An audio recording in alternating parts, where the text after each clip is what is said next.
আমরা প্রত্যেকে Titanic cinema দেখেছি। আমরা জানি আইসবার্গ হচ্ছে জলের মধ্যে যে ভাসমান হিমশৈল থাকে তাকে আমরা আইসবার্গ বলি।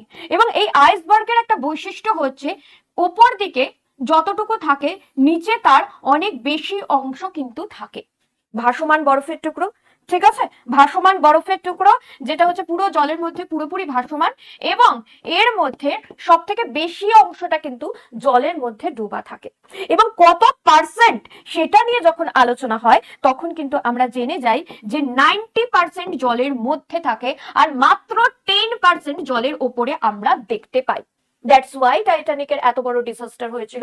টাইটানিক কিন্তু দেখতে পেয়েছিল হিমশৈল, মুখ ঘুরিয়ে দিয়েছিল, কিন্তু মাঝের পোর্শন এসে ধাক্কা খেয়ে গিয়েছিল এই সাইডে। ঠিক আছে, তার কারণ ভেতরে তো সব থেকে বেশি অংশটা রয়েছে, তাই না? তাই এর মধ্যেও তো রয়েছে হিমশৈল, শুধু ওপরটুকুই তো সব নয়। এই জন্য টাইটানিকের মুখ ঘুরিয়ে দেওয়া সত্ত্বেও মাঝেও কিন্তু ধাক্কা লেগে গিয়েছে।